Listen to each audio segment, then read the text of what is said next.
Zarkith had no words for a long moment. He simply stood there, his pride warring with the undeniable evidence before him. This human child had done in 30 minutes what should have taken a trained Velcron engineer half a day. Finally, he managed to speak.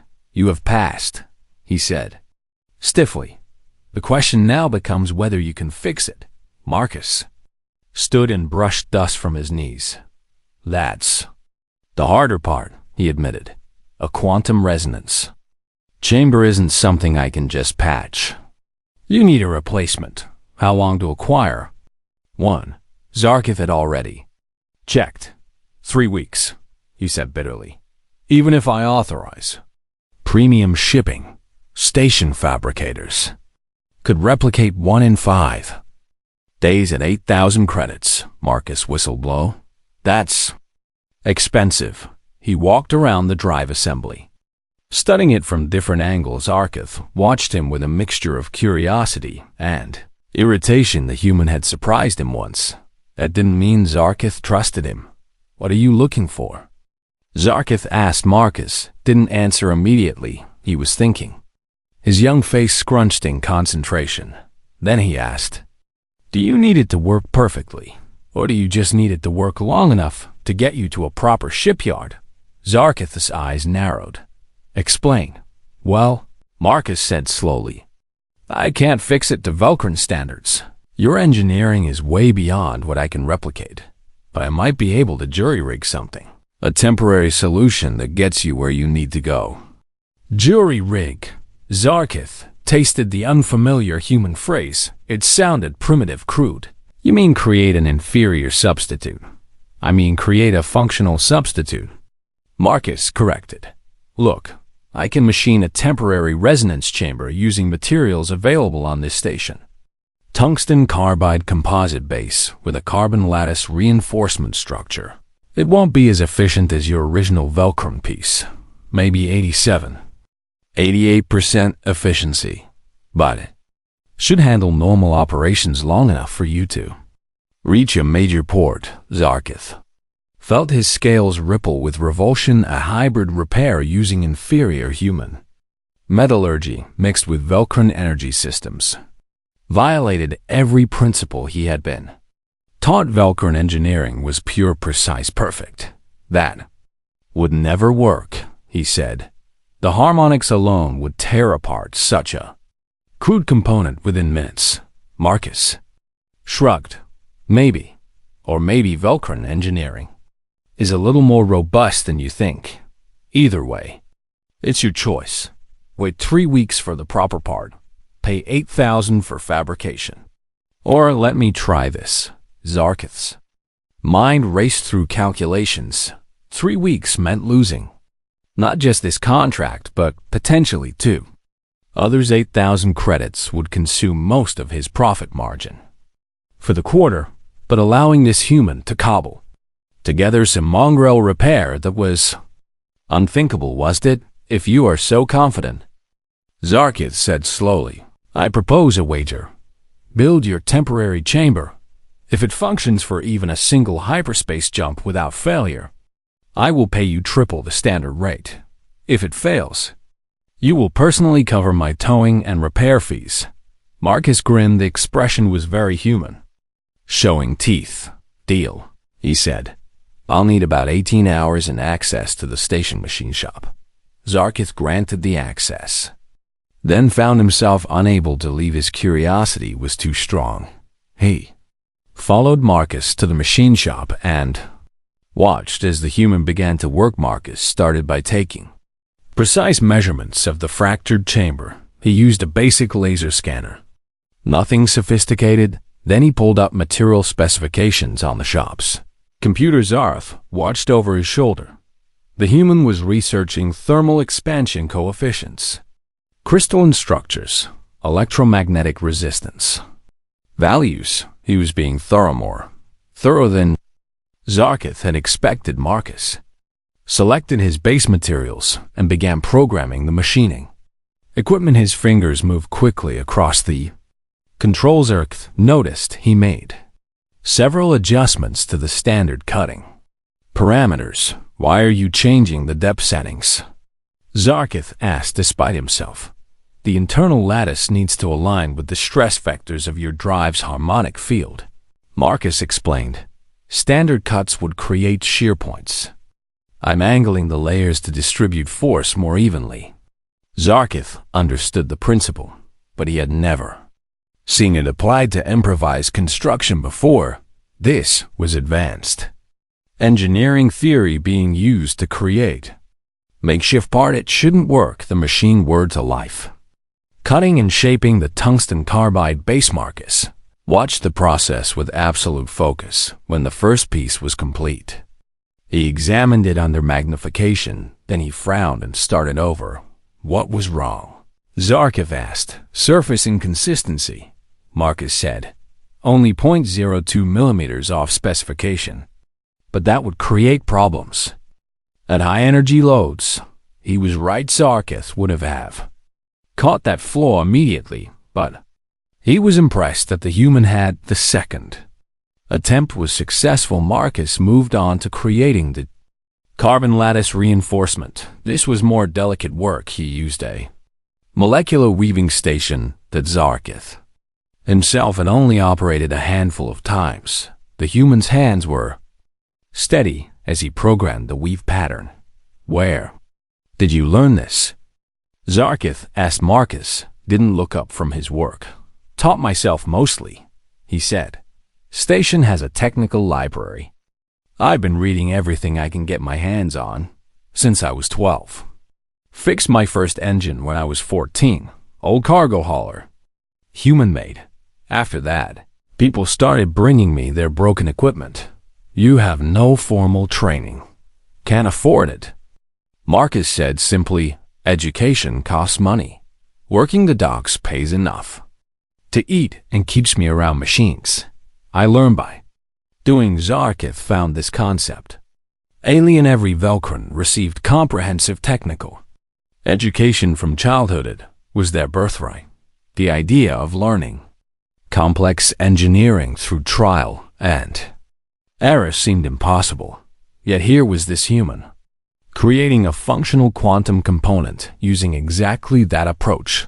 The work continued through the station's night cycle. Marcus machined, tested, adjusted, and Remachine didn't complain about fatigue. He didn't take shortcuts. Each component was crafted with meticulous care. When he assembled the pieces, he worked with surprising delicacy. His young hands moved with precision that belied his crude tools.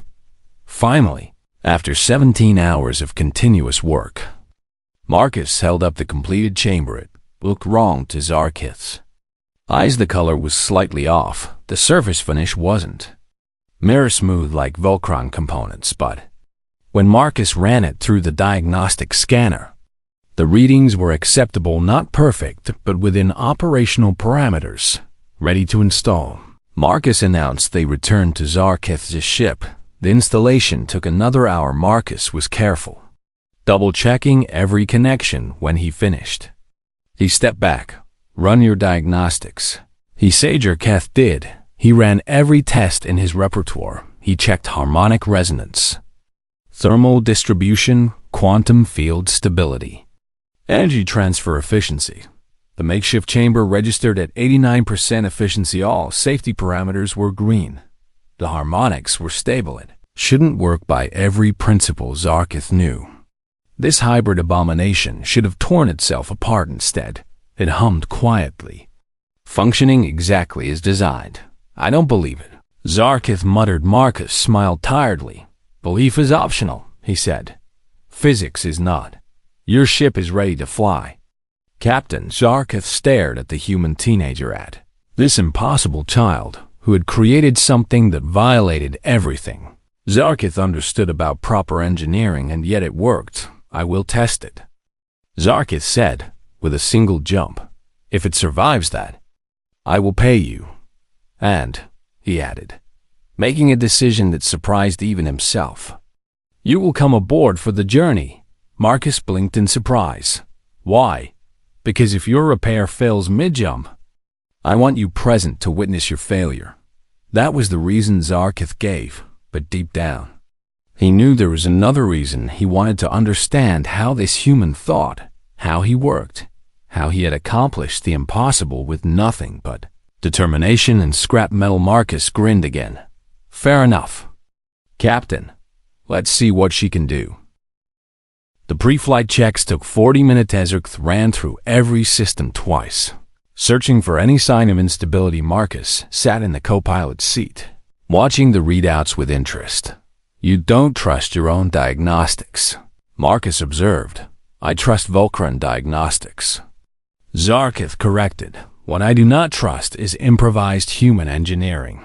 Fair. Marcus Sager Keth initiated the launch sequence. The ship lifted smoothly from Kiva Station's docking clamps. He guided them out past the station's traffic control zone into open space. Standard procedure required a minimum safe distance of 50,000 kilometers before engaging hyperspace. Driver shock took them to 75,000. Just to be certain, coordinates set for the Thelos system, he announced. Jump. Distance 4.2 light years. Standard transit for this class of vessel. He glanced at Marcus. Last chance to reconsider. Marcus just smiled. She'll hold. Captain Zarkith initiated the jump. The quantum drive spooled up, its characteristic whine building in frequency. He watched the hybrid chamber's readings with intense focus. Temperature climbing within normal parameters. Harmonic resonance stable at 0.9-7. Energy transfer efficiency holding at 89%. The ship shuddered slightly as it punched through into hyperspace. Aristas dug into his armrests. This was the moment of truth. If the chamber was going to fail, it would happen in the first 30 seconds. 10 seconds passed when he 30 all. Readings remained stable. Zarkth allowed himself to breathe.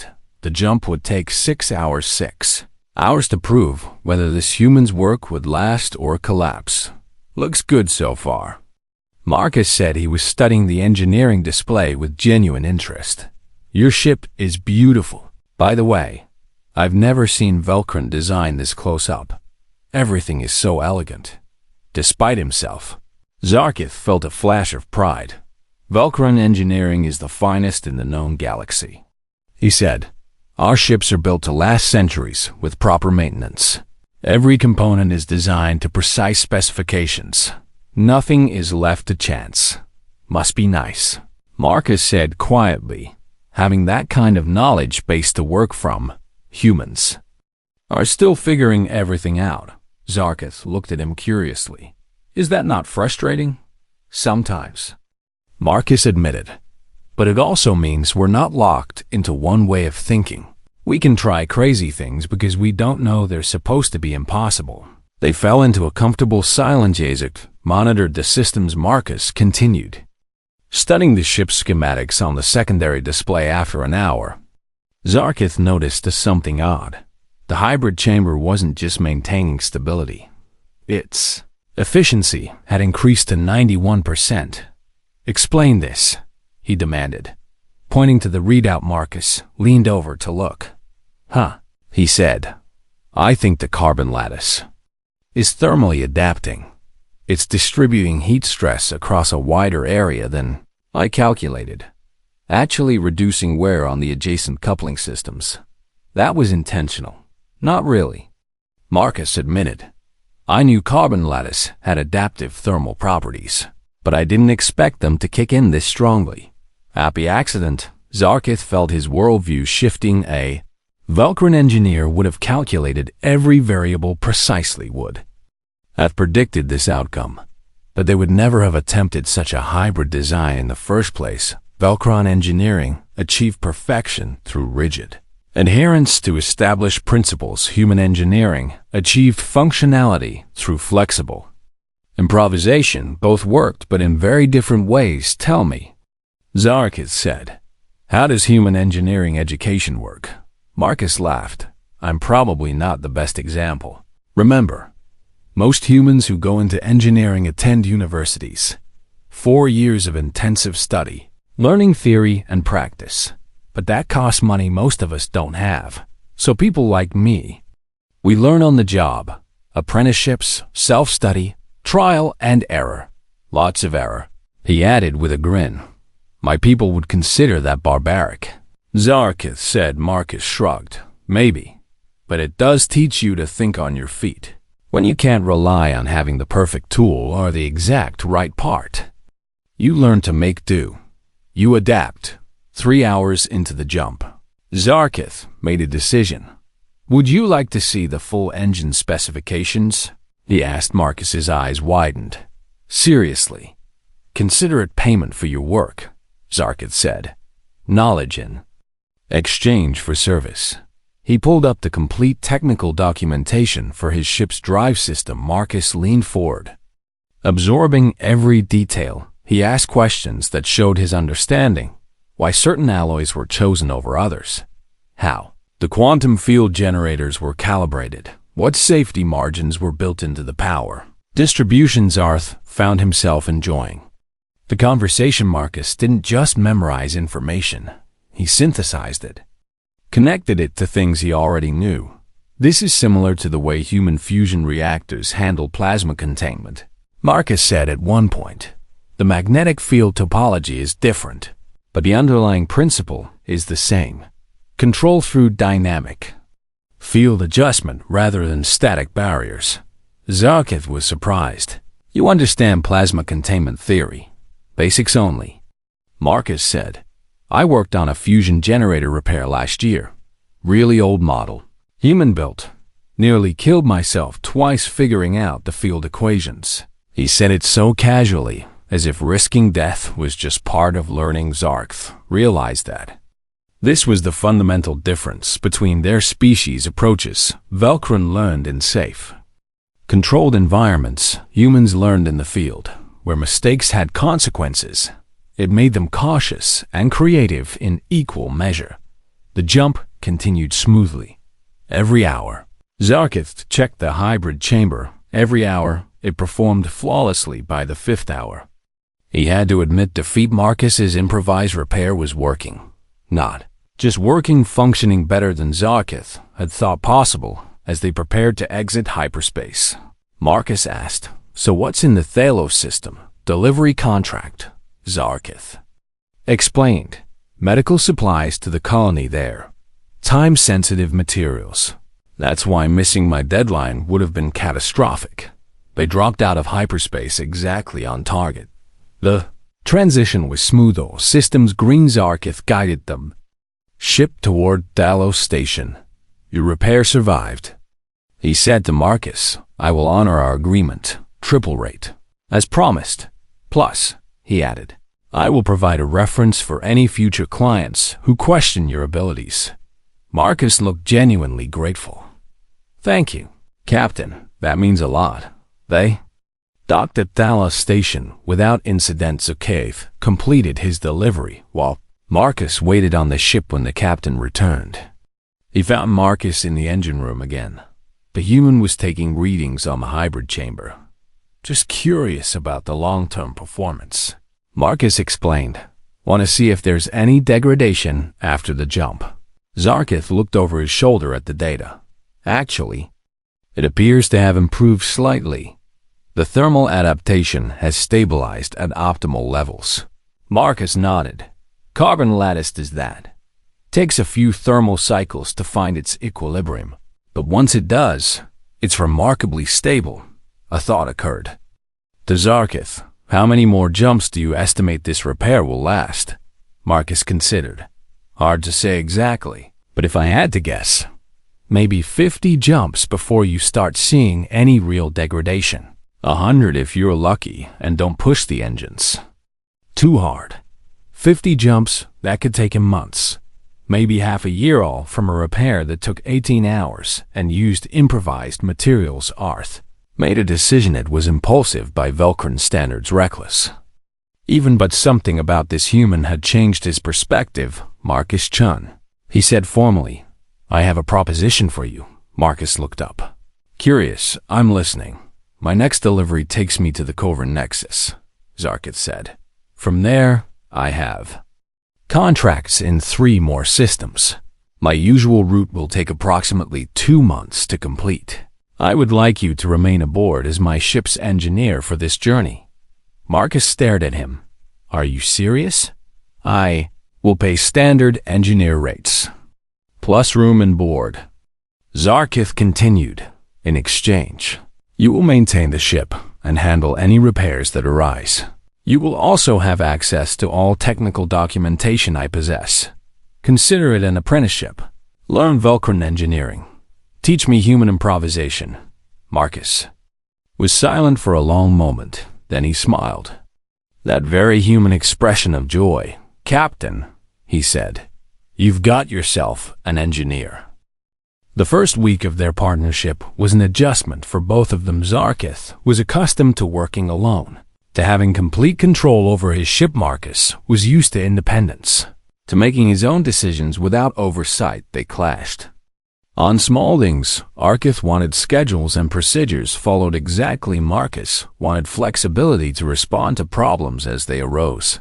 The maintenance checklist says to inspect the coolant system every 48 hours. Zarkith insisted Marcus was elbow deep in an access panel. And I will, he said.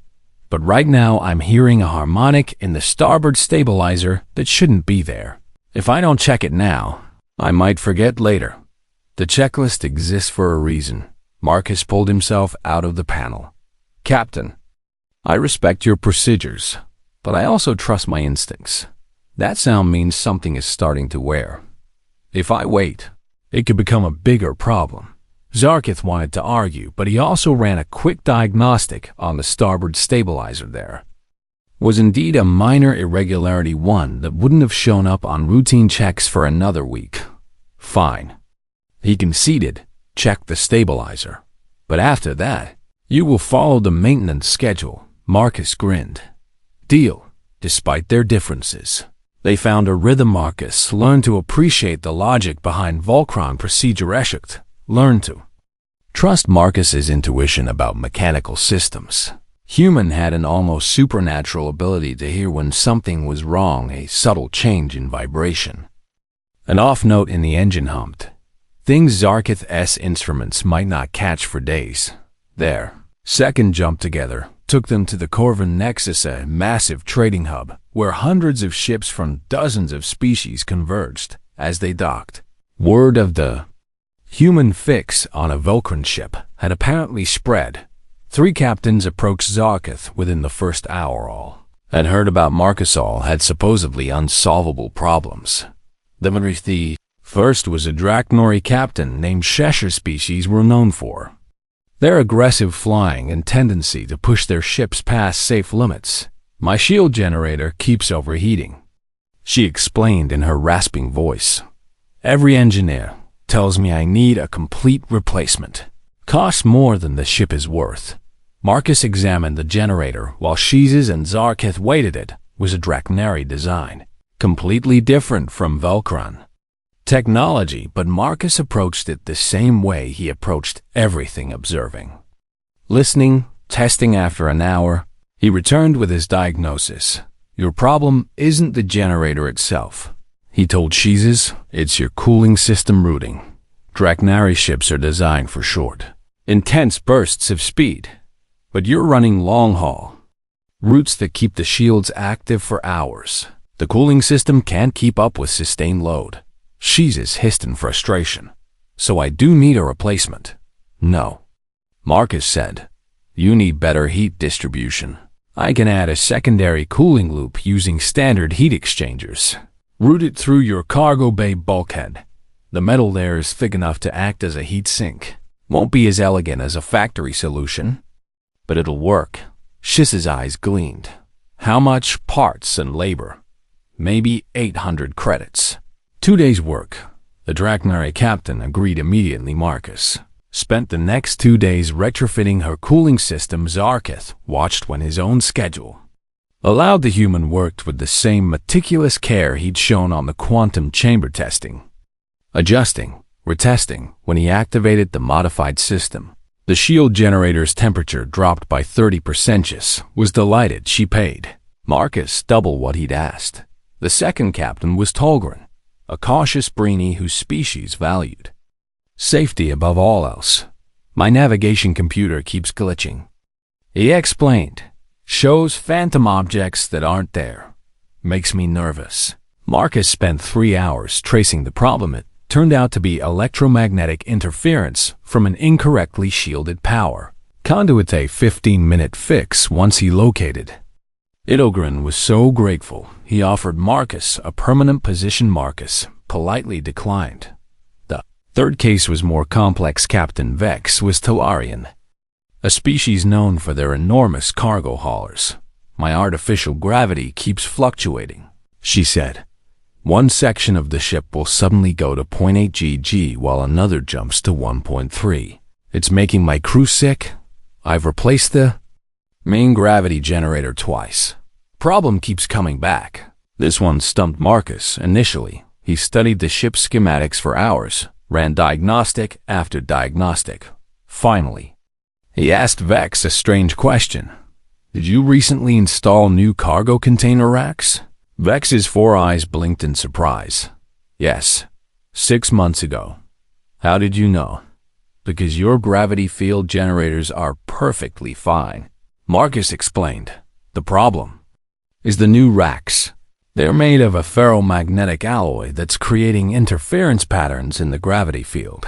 The fluctuations happen when you rearrange cargo. Right.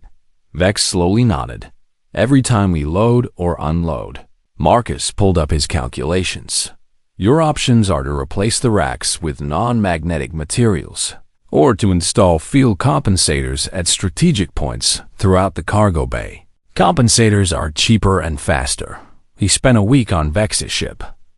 Carefully calculating compensator placement. It was tedious, precise work, but when he finished, the gravity fluctuations stopped completely. Word spread quickly through the Nexus.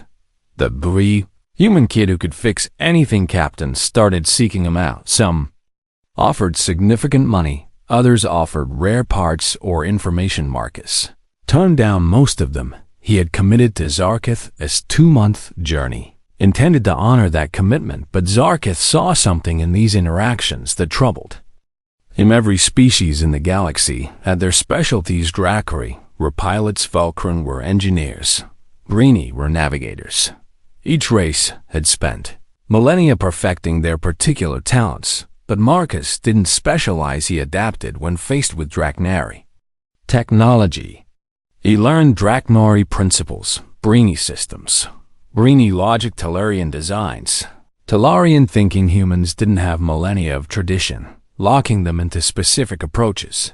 They borrowed, synthesized, improvised. It made them dangerously versatile. One evening, as they prepared to leave the Nexus, Zarkith found Marcus in the common area. The human was sketching again, always sketching. What are you designing now? Zarkith asked. Marcus looked up. Just an idea I had. You know how most ships have separate systems for power distribution, life support, and propulsion. Yeah. What if you could integrate them more efficiently? Use waste heat from the engines to supplement life support. Route excess power from the generators into shield capacitors instead of venting it. Make everything talk to everything else. Zarkith examined the sketch. It was radical. Most species kept their systems separate for safety redundancy. If one system failed, the others remained functional, but Marcus's integrated design would be more efficient, more adaptable. This would require sophisticated control software, Zarkith observed. Yeah, Marcus agreed. Probably beyond what I can code myself. But theoretically, it should work. Improve overall ship efficiency by maybe 15–20%. Zarkith sat down across from him. Marcus, can I ask you something? Sure. Why are you here? Humans are new to space. Yes, but your species must have opportunities. On your homeworlds, why work the docks on a frontier station?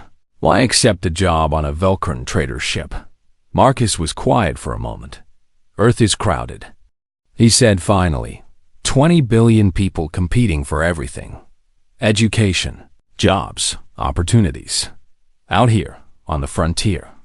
It doesn't matter that I'm young or that I don't have formal training. What matters is whether I can do the work. I can. Learn things here I'd never see back home. Work with technology from a dozen different species. Solve problems that textbooks haven't even thought of yet. He smiled. Plus, it's kind of exciting. Every day is different. Every ship is a new challenge. Zarkith understood then. This was what made humans dangerous. Not their technology, which was still primitive, not their numbers. Though they bred prodigiously, it was their hunger, their desperate, relentless need to learn and grow and adapt. They hadn't been handed a legacy of knowledge like the elder races. They had to seize it, fight for it, earn every scrap of understanding.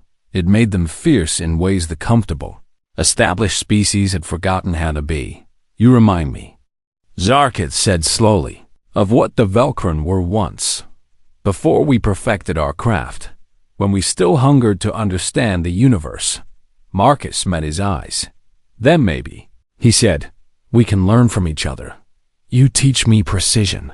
I'll teach you flexibility, Zarkith nodded. Agreed. Now, tell me more about this integrated ship design. I have some thoughts on the power routing. They talked late into the ship's night cycle drawing diagrams. Debating approaches, solving theoretical problems, it was the most intellectually stimulating conversations Zarkith had experienced in years, and it was with a human teenager who had never set foot in a proper school. The galaxy was changing. Zarkith could feel that humanity was here, and nothing would ever be quite the same. The 2-month journey stretched into 3, then 4, not because of delays, but because Zarkith kept accepting additional contracts that took them deeper into frontier space places, where Marcus's unique skills proved invaluable. They had become an efficient team. Zarkith handled negotiations, navigation, and the business side of trading. Marcus maintained the ship and took on repair jobs at each port. The money was good, better than either of them had made working alone. But more importantly, they were learning. Zarkith taught Marcus the theoretical foundations of advanced engineering, quantum mechanics, exotic matter physics, principles that human science was only beginning to explore. Marcus taught Zarkith practical problem solving, how to think outside rigid frameworks, how to make solutions from limited resources. One evening, 4 months into their partnership, they received an unusual message. It was from Captain Vex, the Talarian whose gravity system Marcus had fixed. Captain Zarkith. A recorded message began. I have a proposition that may interest you and your engineer. I'm organizing a convoy to the fringe colonies. 6 ships, all carrying critical supplies.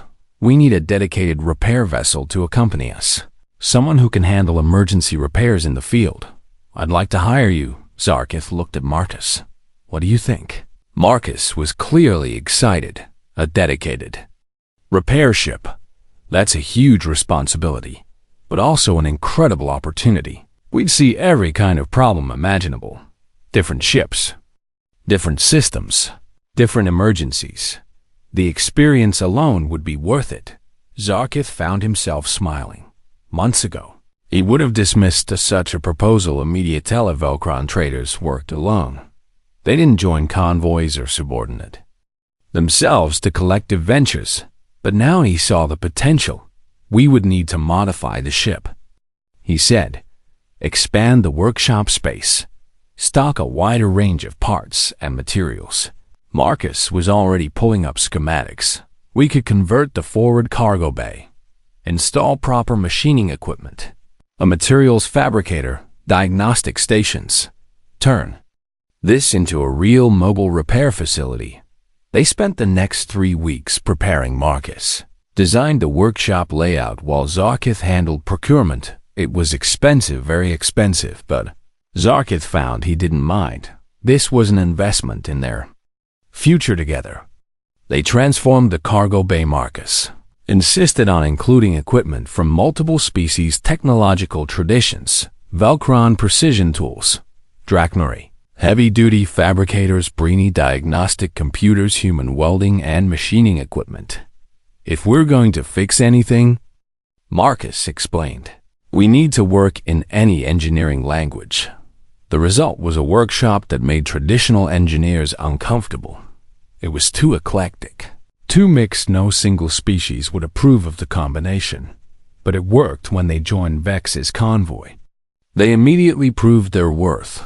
The fringe colonies were isolated systems where supply lines were tenuous and professional repair services. Non-existent ships broke down regularly, parts failed, systems degraded in the first month alone.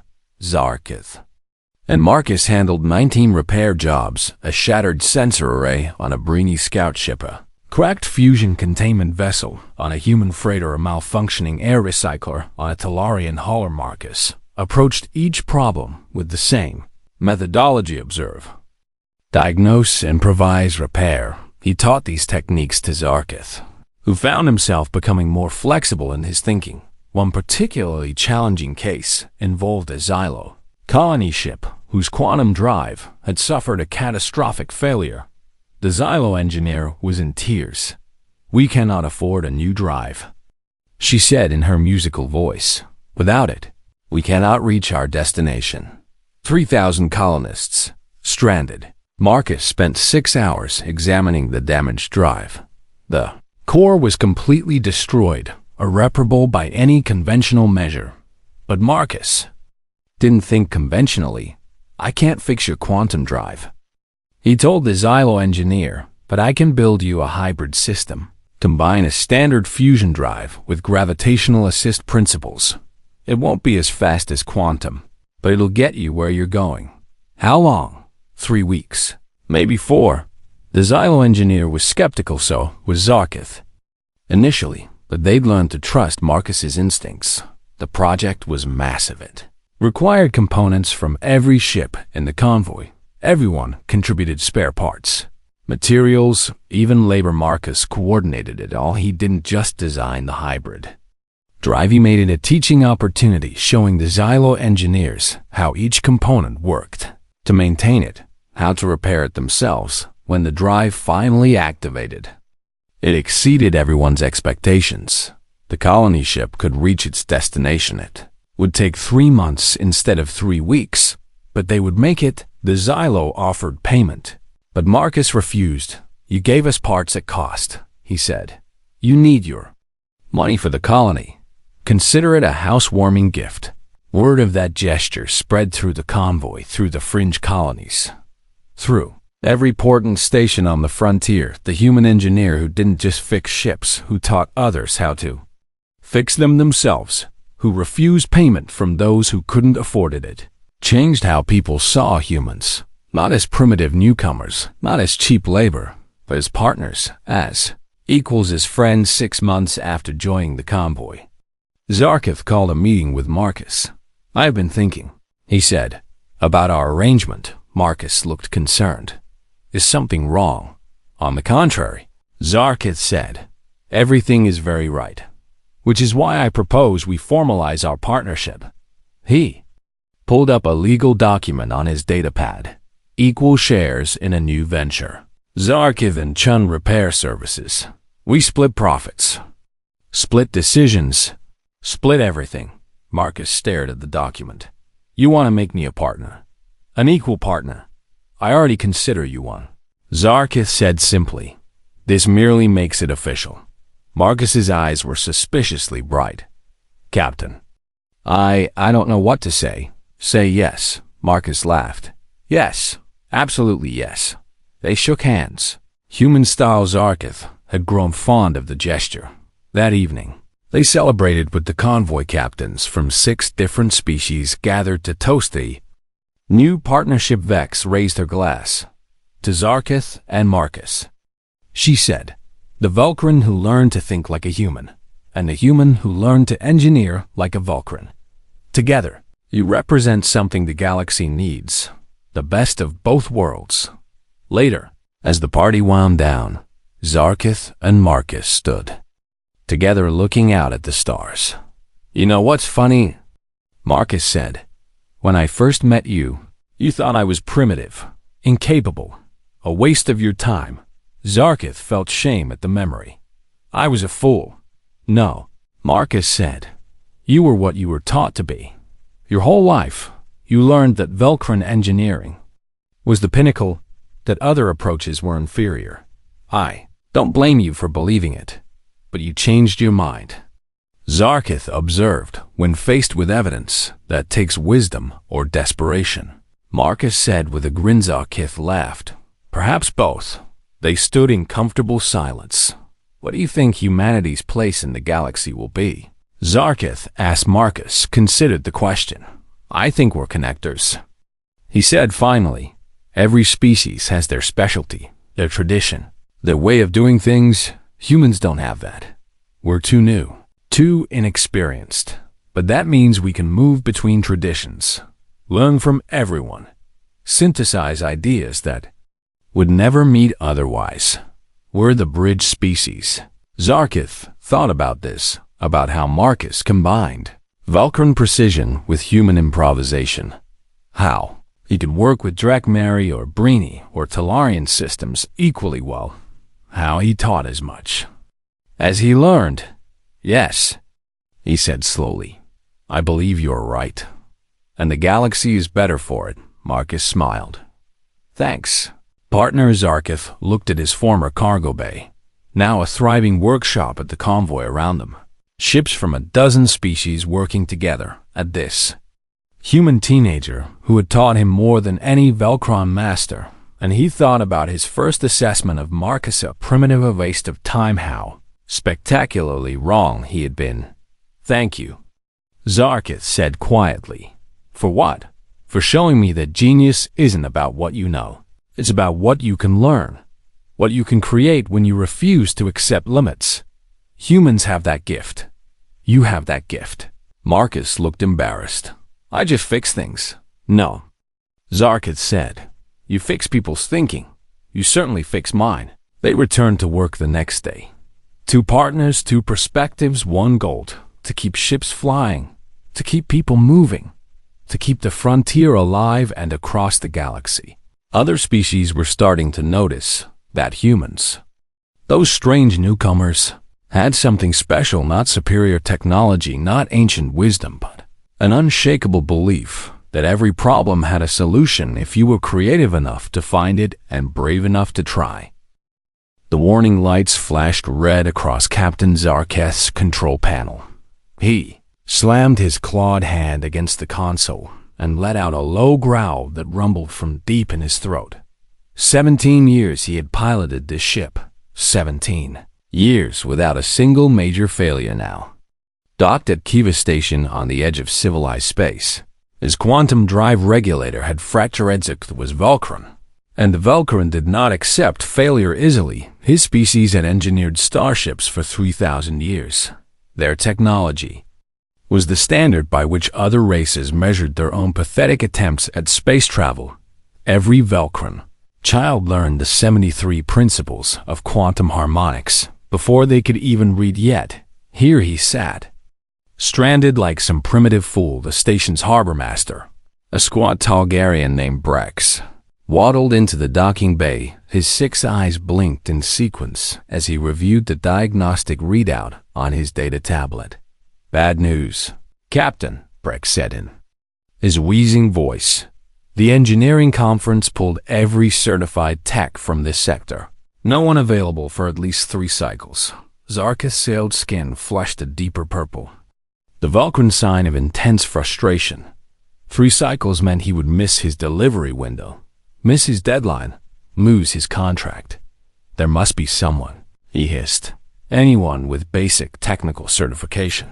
Brex scratched his bulbous chin with a stubby finger. Well, he said slowly, there is one option, but he won't like it. I don't like any of this. What option? There's a human kid who works the docks, Brex explained. Fixes things for traders sometimes. Cheap labor.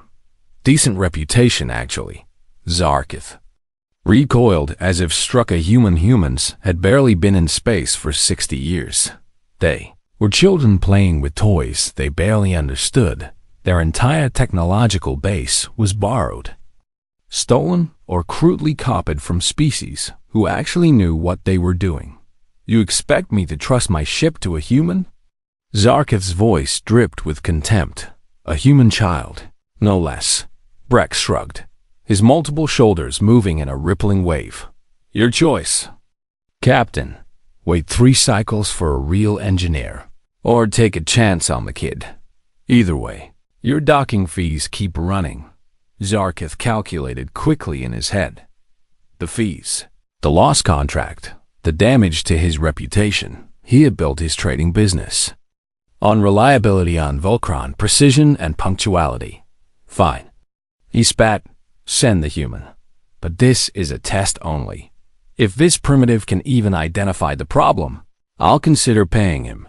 When he fails, you will explain to him why he wasted my time. Brex tapped his tablet.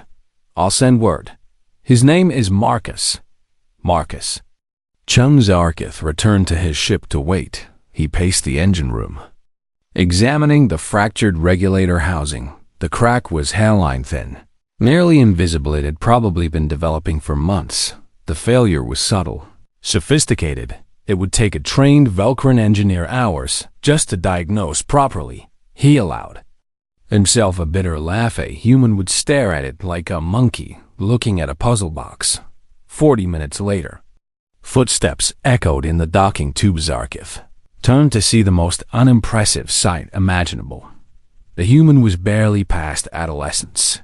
Tall and thin, he wore coveralls that were stained with grease and chemical residue. His hair was dark and messy. Falling into his eyes, a battered toolbox hung from one hand. This was the great solution. Brex had offered this child Captain Zarkith? The human asked. His voice hadn't even fully matured yet. I'm Marcus. Arbormaster said you had a drive problem. Zarkith drew himself up to his full height. A foot taller than the human, I have a quantum regulator fracture, he said coldly.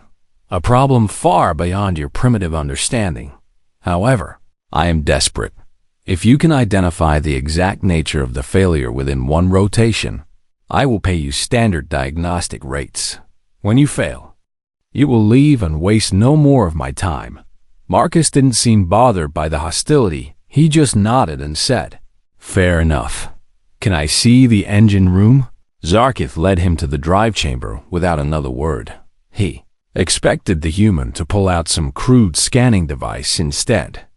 Marcus simply stood there, looking. His brown eyes moved across the systems, tracing conduits and connections. He set down his toolbox and approached the regulator housing. Then he did something that made Zarkith's skin crawl. He placed his bare hands on the metal. What are you doing? Zarkith demanded. This is precision equipment. Your skin oils will contaminate the surface. Marcus ignored him. He closed his eyes and seemed to be feeling the vibrations in the metal. He moved his hands slowly along the housing, then pulled them away from his toolbox. He withdrew a handheld device that looked ancient. It had actual physical dial. Zarkith wanted to laugh instead. He watched as Marcus began taking readings. The human worked in silence, occasionally making notes on a datapad, not using professional engineering software, just hand-drawn sketches. After 20 minutes, Marcus pulled out what looked like an audio sensor. He placed it against various points on the drive assembly. Listening, his face showed intense concentrations. Ark crossed his arms and waited for the inevitable admission of defeat at the 30-minute mark. Marcus sat back on his heels. He pulled out his datapad and began sketching rapidly. His hands moved with surprising speed, creating 3-dimensional diagrams. Zarkith moved closer despite himself. The sketches were crude, but they were accurate, shockingly accurate. They showed the entire energy flow system of his drive. How could this human understand the layout so quickly? You've had this ship near a Class K star recently. Marcus said. It wasn't a question. Zarkith blinked in surprise. 4 months ago, he admitted. Why does that matter? Marcus continued sketching.